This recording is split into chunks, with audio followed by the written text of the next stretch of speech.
그래서 오늘 우리에게 주신 말씀 에베소서 6장 1절로 3절입니다. 신약성경 316쪽이 되겠습니다.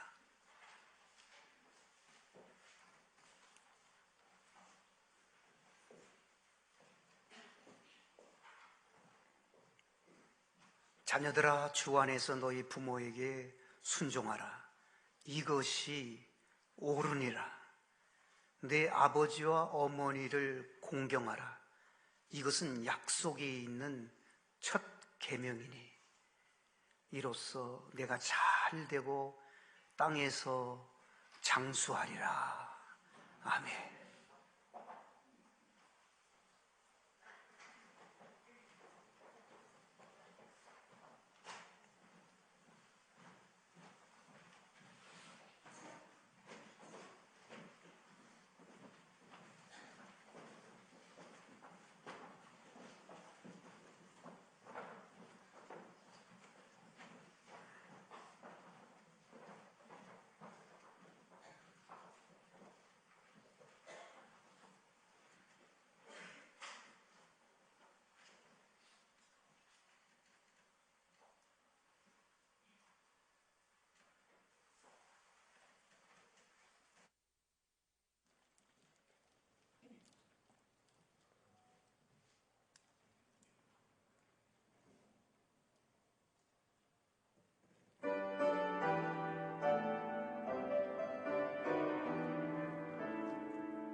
하나님 아버지 감사합니다. 시온 찬양대와 샤론 찬양대 연합으로 하나님 앞에 영광을 올려드리게 해주셔서 감사합니다.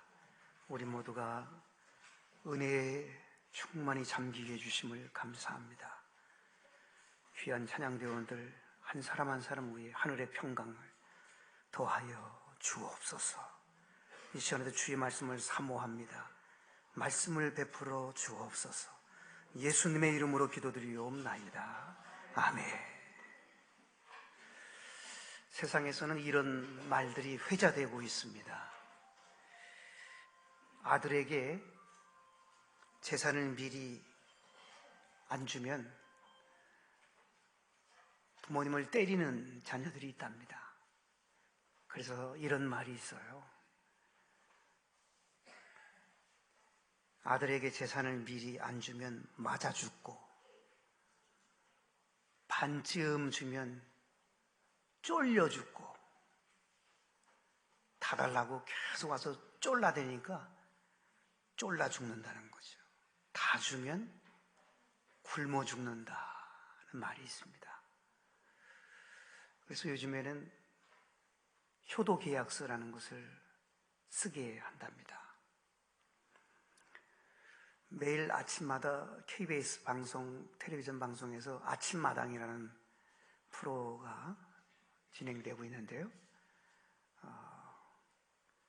효도계약서 쓰는 법을 거기에서 방영이 된 일이 있었습니다. 이렇게 쓴다는 겁니다. 아버지는 아들에게 집과 땅을 증여한다. 아들은 아버지에게 매월 50만 원씩 사망하는 날까지 지급하고 매월 1회 이상 아버지를 방문한다. 만일 2개월 이상 위반할 경우 집과 땅을 반환한다. 이 효도 계약서를 써야 법적으로 효력이 있다는 거예요. 다 물려주고 나면 변심을 한다는 거예요.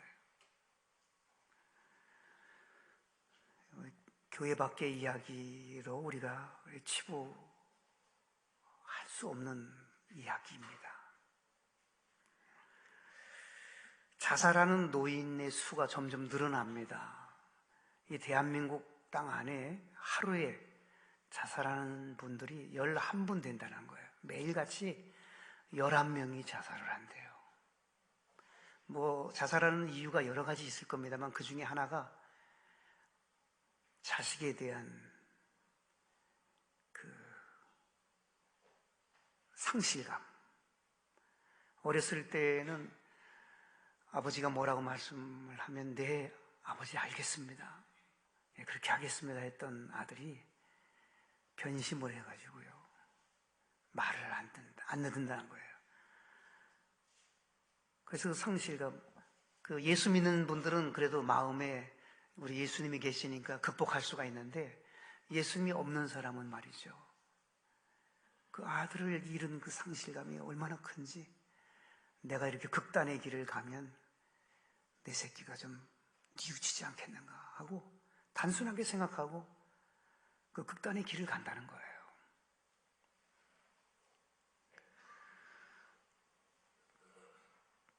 가출하는 노인이 우리나라에 매일같이 17명이 넘는답니다. 그 많은 분들이 가출을 하는데 왜 가출을 하느냐 하면 하도 아들하고 며느리가 쪼아대가지고 말이죠. 나이 들어서 그것도 못하냐고 말을 하고 나이값도 못한다고 말하고 하도 그렇게 해대니까 에이 하면서 집을 나가는 어르신들이 하루에 17분이 넘는데요. 잘 믿어지지 않는 통계입니다. 이런 유머가 있습니다. 어느 단체에서, 범죄단체에서 전화를 걸어왔어요. 거기 가출한 어르신 아무개 아들 집이죠? 전화가 왔더래요. 아버지를 우리가 잘 모시고 있는데 잘 모실 테니까 계좌 이체를 하라고 500만 원 이체하면 된다고 오더래요. 그거 잘 됐습니다. 알아서 하십시오. 그렇게 대꾸를 하니까 거기서 협박을 하는데 그는 아버지 죽인다. 그러니까 아이고 듣던 중 아주 반가운 소리입니다. 그렇게 말을 하니까 이 당황해갖고 범죄 단체에서 뭐라 그러냐면 그러면 아버지를 안방에다가 모셔다 놓겠다. 그러니까 계좌번호가 몇 번이라 그러셨죠? 유머일 겁니다만 오늘 우리 시대를 풍자하는 그러한 이야기입니다.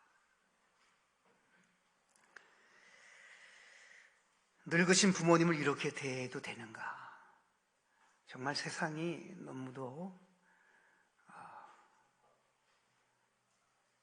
하나님 기뻐하지 않는 그러한 모습으로 변질되어져 가고 있습니다. 우리 신봉교회 우리 어르신들은 좋은 아들, 좋은 딸, 참 좋은 사위 며느리 두셔서 행복하시죠? 행복하지 않은가요? 예, 좋은 아들, 딸들 두시고 사위 며느리 좋은 사위 며느리 들어온 거 정말 축하합니다. 축복합니다. 효자, 효녀, 효부들을 우리 하나님이 크게 은혜와 복을 주시기를 주 예수님의 이름으로 축원합니다. 효도를 해야 되는데요. 어떻게 하는 것이 효도인가? 오늘 본문을 보면 1절에 보면 예수님 안에서 주 안에서 자녀된 자는 주 안에서 부모에게 순종해야 된다고 그랬습니다. 주님 안에서 순종해야 됩니다. 말씀 안에서 순종해야 된다. 이것이 옳은 것이다. 이것이 마땅한 것이라고 말씀을 합니다. 마땅한 일입니다. 우리가 부모님 말씀을 순종해야 돼요. 귀를 기울여 부모님이 뭐라고 말씀하시는지 잘 귀를 기울여 들어야 되고 좀 맞지 않는 말을 하더라도 최선을 다해 보겠습니다. 예, 해볼게요, 아버님. 그렇게 순종하려고 애를 써야 돼요.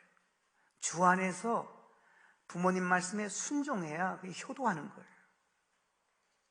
신명기 21장 18절 이하에 보면 아버지의 말이나 그 어머니의 말을 순종하지 아니하거든 그를 돌로 쳐서 죽일지니 이같이 내가 너희 중에서 악을 제하라 그랬어요. 악이래요. 순종하지 않는 것은 악이기 때문에 돌로 쳐 죽이래요. 그래서 악을 제해버리라고 성경은 그렇게 말씀하고 있습니다.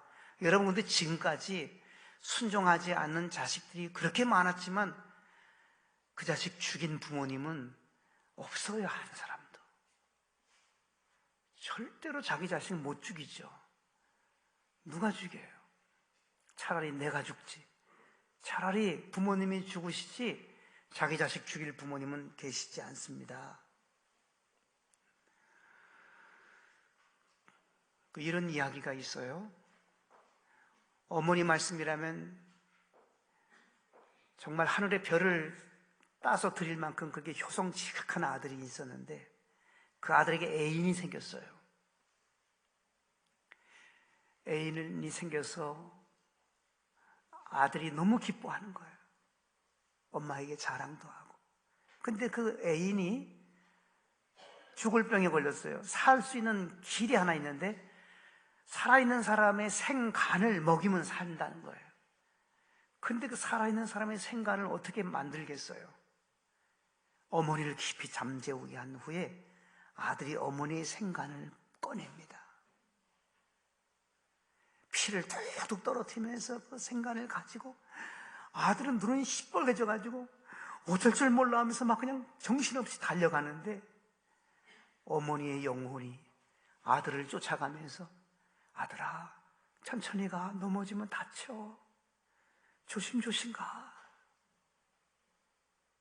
어머니의 영혼이 아들을 쫓아가면서 아들을 걱정해 주더라는 거예요. 이게 부모님이에요. 부모님은 자녀들을 위해서 모든 것 다 바쳐도 아깝지 않아요. 부모된 분들은 모두 다 동의할 거예요. 공감할 거예요. 무엇이 아깝습니까? 부모님에게 아무것도 아까운 것이 없어요. 자식을 위해서 죽는 것이 자식을 위한 길이라면 죽을 마음을 가지고 있는 것이 부모님의 마음입니다.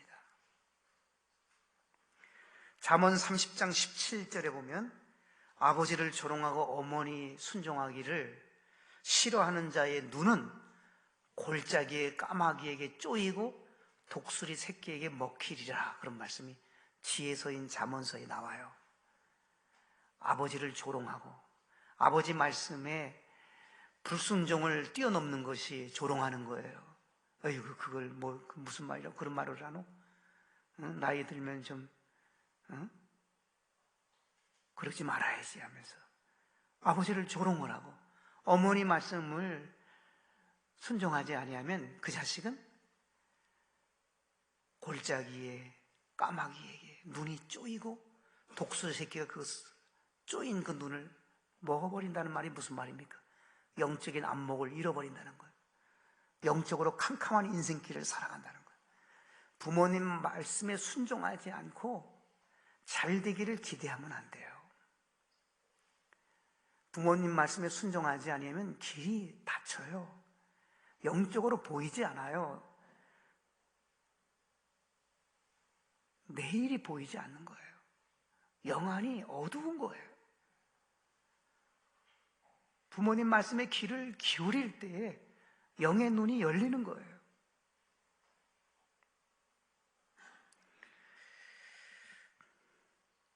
누가복음 2장 51절에 보면 하물며 예수님도 순종하셨어요.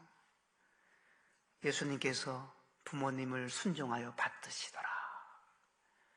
예수님, 하나님의 아드님이신 예수님, 하나님과 동등하신 그분도 육신의 몸을 입고 왔기 때문에 육신의 부모님의 말씀에 순종을 했다고 말씀합니다. 우리에게 본을 보여주셨어요.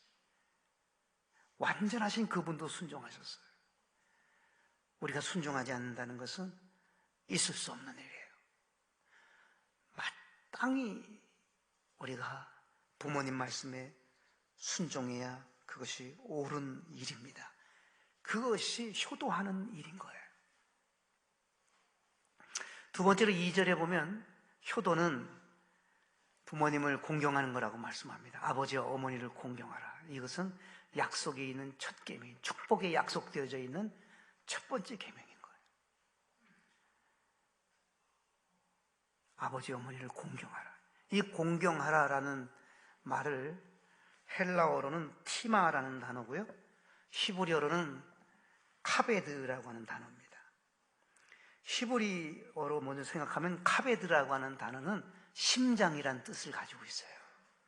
아버지 어머니를 공경하는 것이 그게 중요하다는 거예요. 심장처럼. 여러분, 손, 팔, 다리는 잘라줘도 살아요. 사람이 살 수 있어요. 그러나 심장이 멈추면, 심장이 없으면 우리는 사람 살 수 없습니다. 그러니까 아버지 어머니를 공경하는 것은 심장과 같다는 거예요. 그렇게 중하게 여기라는 거예요. 심장처럼. 아버지 어머니를 공경하라는 말은 아버지 어머니를 중요하게 모시라는 거예요. 아버지 어머니가 계신 분들은 복이 있어요. 여러분, 아버지나 어머니, 기도하는 아버지 어머니가 돌아가셨으면 교회 하나가 문 닫은 것과 똑같은 거예요. 아버지 어머니가 성전이잖아요. 성전. 그 성전 하나가 무너진 것은 교회가 문 닫은 거잖아요. 아버지 어머니가 살아계셔서 기도로 후원해주고 따뜻하게 말로 격려해주고 축복해주는 자녀는 복이 있어요.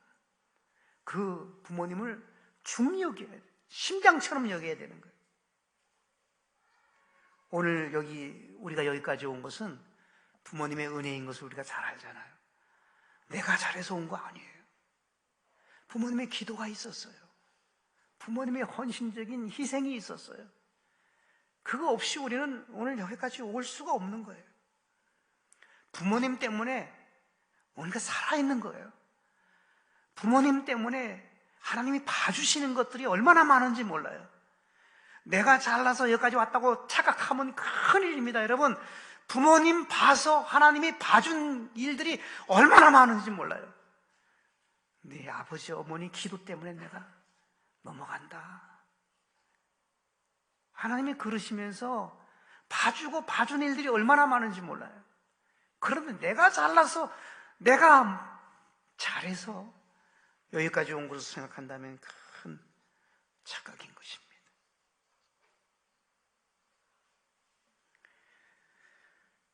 이 공경이라는 말은 헬라어로 티마라 그랬습니다. 이 티마라는 단어는 존경하다라는 뜻이에요.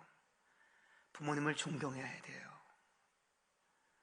여러분, 아들, 딸들이 부모님 존경하지 않으면 우리의 부모님이 어디 가서 존경받겠어요? 자기 아들, 딸들도 존경하지 않는데 어디에서 존경받겠어요? 아버지, 어머니에게 함부로 하면 안 돼요. 존경해야 돼요. 최고로 높이라는 뜻도 있어요.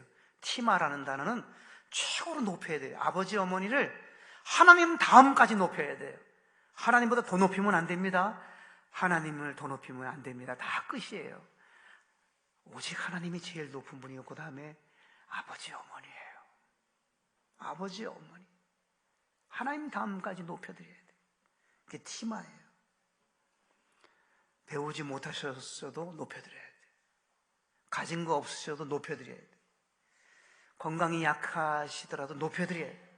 외모가 나이 드셔서 볼품없이 되었다 할지라도 높여드려야 돼요. 잔소리가 혹시 많은 부모님이라 할지라도 높여드려야 돼요. 기억력이 없어서 이상하게 하신다 할지라도 그분을 높여드려야 돼요. 세대 차이가 너무 나는 것 같아도 그분을 높여드려야 되는 거예요. 그것이 공경하는 거예요. 마땅히 우리가 자녀들이 해야 할 일인 거예요. 출애굽기 21장 15절에 보면 자기 아버지나 어머니를 치는 자는 반드시 죽일지니라 그랬어요. 치는 자. 여러분, 세상 밖에 사람들 중에 부모를 치는 사람이 있대요. 발로 치고 손으로 치고 심지어는 언어로 말이죠. 말로 치는 경우가 많대요. 나이값도 못한다고 말을 하고 늙으면 죽어야 된다고 말을 하고 함부로 언어폭력으로 치는 경우, 그런 자식은 죽이래요, 성경에. 그런데 부모님이 죽입니까? 아이고, 언제나 철들래나 하고 부모님은 그래도 긍휼히 여기죠. 출애굽기 21장 17절에 보면 자기의 아버지나 어머니를 저주하는 자는 반드시 죽일지니라. 아버지, 어머니 저주하는 사람도 죽이래요. 축복을 해줘도 시원찮은데 저주를 해요. 나가서 죽으세요. 그렇게 말하는 자식들이 있대요. 나가서 죽으라고. 저주잖아요, 저주. 신명기 27장 16절에 보면 그의 부모를 경홀히 여기는 자는 저주를 받을 거라 그랬어요. 경홀히 여기면 저주받아요. 경홀이라고 하는 단어는 소홀히, 가볍게, 대수롭지 않게, 무시하다, 그런 뜻이 있어요. 부모님을 무시하면 하나님 복 절대 받을 수 없어요. 부모님을 대수롭지 않게 그렇게 취급하면 절대로 복을 받을 수 없어요. 부모님을 너무 가볍게 여기고 소홀히 여기면 복을 받을 수 없음을 분명히 말씀합니다. 잠언 20장 20절, 지혜서는 우리에게 지혜를 줘요. 자기 아버지나 어머니를 저주하는 자는 그의 등불이 흑암 중에 꺼짐을 당하리라. 흑암, 캄캄한 중에 꺼진대요. 등불이 꺼지듯이 캄캄한 인생길이 된다는 거예요. 빛을 잃은 삶을 산다는 거예요. 절망적인 내일이 기다린다는 거예요. 보장이 없는 인생이 된다는 거예요. 끝장난 인생이 된다는 거예요. 부모님에게 공경하지 않고는 길이 없습니다. 하나님이 정해놓은 거예요. 부모님 살아계실 때 잘하실 수 있기를 바랍니다. 저는 참 불효막심한 목사지만 참 불효막심한 자식이에요. 내가 하나님께 내 자신을 하나님께 드렸다고 하면서, 물론 아버지 어머니가 이해를 다 해주셨지만 아버지 어머니가 다 동의해 주시고 그렇게 하는 것을 더 기뻐하셨습니다만 저는 참 불효막심한 자식이에요. 어머니가 좋아하는, 저희 어머니 좋아하는 것이 참외를 참 좋아하셨어요. 참 어머니에게 더 잘해드리지 못한 것이 참, 아버지 어머니 다 돌아가시고 나니까요, 간접 경험으로 깨달으면 좋은데 직접 경험하고 뒤늦게 깨달으니까 참 아파요. 저희 형은 선교사지요. 저는 목회하죠. 셋째 장로, 셋째 동생이 부모님을 계속 모셨어요. 얼마나 착한 동생인지. 잘해드리지 못한 것이 늘 짐으로 있습니다. 그래서 한 번은 어머니 돌아가시기 전에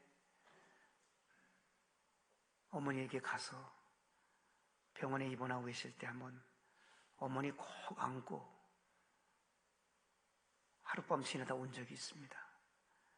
제가 엄마, 엄마 이렇게 아기처럼 엄마, 엄마 하면서 엄마를 품에 안고 어리광도 부리면서 애교도 부리면서 말이죠. 그러고 싶더라고요. 그러더니 어머니가 며칠 후에, 그 이후에 어머니 돌아가셨습니다. 부모님이 좋아하시는 것 잘 챙겨드릴 수 있기를 바라고요.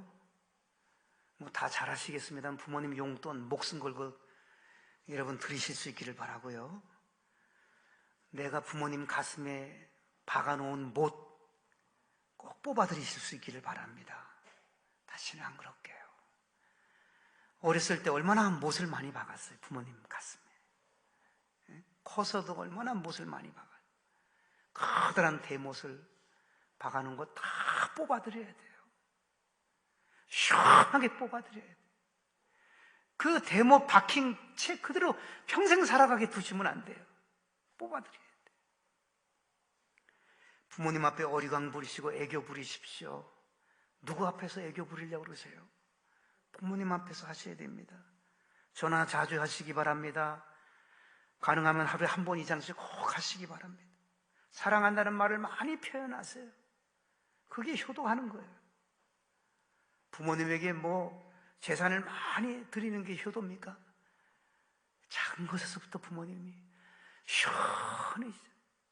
그러면 부모님께 여러분 홍삼 세트 드리는 것보다도 더 약효가 있을 거예요. 시원하게 해드리십시오. 이처럼 부모님 말씀 순종하시고 부모님을 공경하십시오. 마땅한 일이지만, 이 효도가 마땅한 일이지만 하나님은 약속까지 정해주셨어요.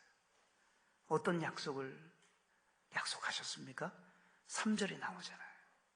3절 말씀을 보시면 이렇게 말씀합니다. 이로써 네가 잘 된다. 이 땅을 사는 중에 사는 가운데 장수한다 그랬어요. 두 가지예요. 잘 된다 그랬어요. 영혼이 잘 되고 범사가 잘 되고 강건하게 잘 된다는 말이에요. 세상에서는 에이구 안 됐네 이런 말을 듣는 사람이 있고 아우 참 잘 됐습니다라는 말을 듣는 사람이 있습니다.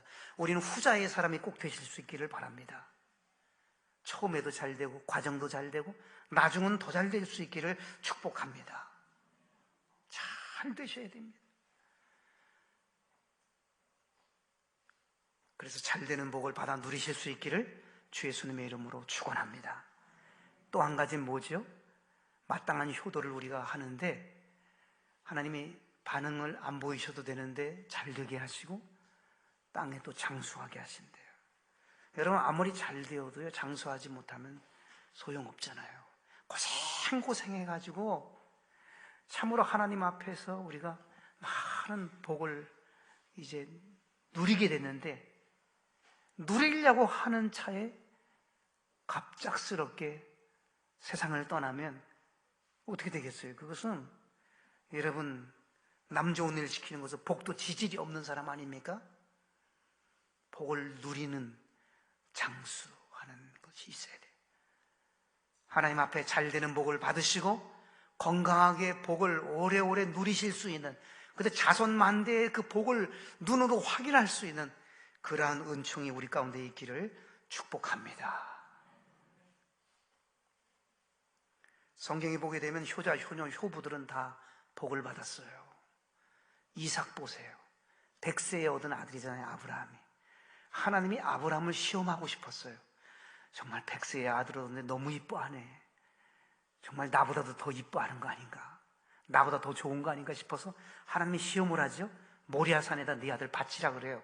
근데 아브라함이 정말 그대로 그 말씀을 순종하잖아요. 하나님 아버지 앞에 순종하면서 그 아들과 함께 모리아산에 올라가는데 아들이 물어봐요. 아버지, 내 등에는 지금 번제할 나무가 있고 내 손에는 불이 있는데 번제할 양은 어디 있습니까? 바로 너다 이 녀석아. 그렇게 말을 못하는 아버지 그 찢어질 듯한 그 마음. 산 정상에 올라갔는데 말이죠, 아버지가 돌변을 해요. 아버지가 돌변을 해서 너를 바쳐야겠다 그러는 거예요. 이뻐할 때는 언제 바친대요. 성서 해석자들은 그때 이삭의 나이 17살, 아버지는 117세. 힘으로 해도 아들이 이겨요.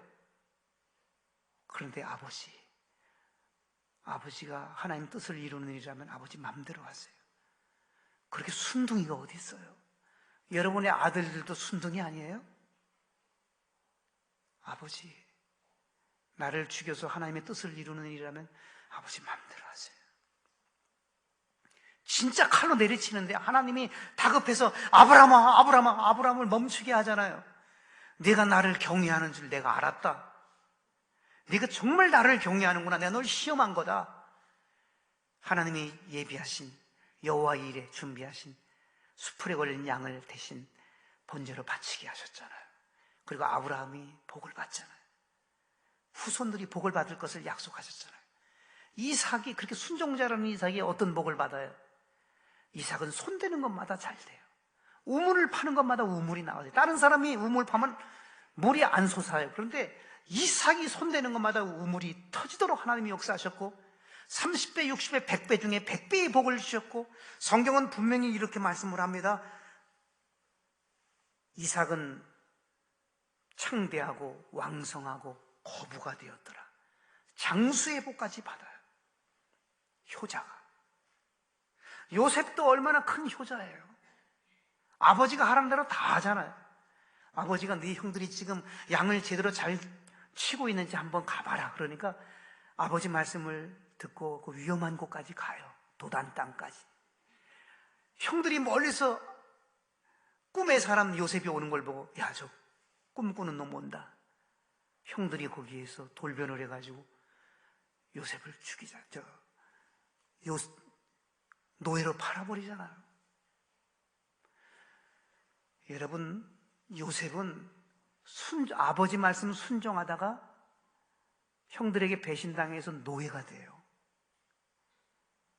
그런 아버지 말씀에 순종했던 그에게 꿈이 이루어지도록 하나님은 역사하셨고, 애굽의 2인자가 되게 하셨고, 놀라운 하나님의 역사를 요셉을 통해서 이루시잖아요. 효자를 통해서 이루시잖아요. 다윗도 얼마나 큰 효자였습니까? 10대 때에 아버지 양을 성실하게 키웠어요. 아버지가 네 형님들이 지금 전쟁터에 나가는데 잘 지내는지 한번 가서 보라고 하는데 그 위험한 현장까지 다윗이 가잖아요. 그뿐만이 아니고 다윗은 사울 왕에 의해서 쫓김 받을 때에 제일 먼저 챙긴 것이 부모님이에요. 부모님이 잘 계시도록 언제나 안전한 곳에 모셔두셨습니다. 그렇게 부모님에게 효성 지긋하게 부모님을 공경하더니 이스라엘이 2대 왕이 되었고, 하나님 마음에 합한 사람으로 하나님이 멋있게 쓰시잖아요. 효부 룻이라는 여인은 아기도 갖기 전에 남편이 죽어요. 시어머니가 너 우리 집에 귀신 내야 된다고 끌고 간 것이 아니라, 얘야, 너 친정집에 돌아가라. 너 아직 나이도 어리니까 새 출발할 수 있다. 가라 그랬더니 룻이 뭐라 그래요? 어머니 하나님이 나의 하나님, 어머니 계신 곳에 나도 있겠다고. 어머니의 백성이 내 백성입니다. 어머니가 죽음 외에는 어머니와 나를 띄워놓을 것이 없습니다 하고 붙쫓아가잖아요. 끝까지. 그때 하나님이 그 효부에게 복을 주시죠. 룻이 어느 정도였죠? 어머니가 궁금해하는 일들을 아주 상세하게 다 보고 드렸어요. 어머니 오늘 이런 일이 있었어요. 이건 이렇고 저건 저런 거예요. 못 알아들어도 또 얘기해주고 또 얘기해주면서 어머니 마음을 시원하게 들어요. 그러니까 어머니가 앞장서 넌 내 딸이라고 말하는 거야. 넌 며느리가 아니고 딸이라는 거예요. 10아들 부럽지 않은 내 딸이라는 거예요. 그래서 앞장서서 며느리를 결혼시켜요. 시어머니가. 그 남편이 보아스라는 그 시대의 최고의 남자를 만나잖아요. 그것으로 끝나는 것이 아니죠. 그 효부가 다윗의 증조 할머니가 되었고 예수님의 족보책에 그의 이름이 올라갈 만큼 영광스러운 사람이 되잖아요. 효자들이 다 받은 복이에요. 여러분, 성경에 모두 효자들이 다 그런 복을 받았습니다. 예수님 자신이 효자예요. 예수님이 어려서부터 부모님을 잘 받들었어요. 순종하며 받드셨고 십자가 우에서까지도 예수님은 어머니 저예요, 아들이에요. 어머니를 걱정하고 곁에 있는 요한에게, 사랑이 많은 그 요한에게 이제 내 어머니다, 어머니 부탁한다고 부탁드리고 십자가에 달려 돌아가신 예수님이잖아요. 그래서 예수님이 십자가에서 내가 다 이루었다라고 선언하실 수 있었어요. 여러분, 이 땅에서 내가 다 이루었다라고 말하는 사람이 있고 다 이루지 못해서 그냥 죽음을 맞이하는 사람이 많습니다. 예수님은 내가 다 이루었다 그러셨어요. 여러분, 우리도 다 이룰 수 있는 사람이 되려면 효자, 효부, 효녀들이 되어야 됩니다. 어버이 주일을 올해도 맞이했습니다. 형식적인 그런 이야기가 아닙니다. 우리의 내일이 결정될 일이에요. 아니, 우리의 내일이 결정되지 않아도 마땅히 해야 할 효도인데 내일이 보장되는 길을 성경은 우리에게 열어주셨습니다. 축복의 약속을 주시겠다 하셨습니다. 우리 모두 다 효자, 효녀, 효부들 다 되셔서 하나님이 주시는 그 복을 다 받아 누릴 수 있는 은혜의 사람들 다 되실 수 있기를 주 예수님의 이름으로 축원합니다.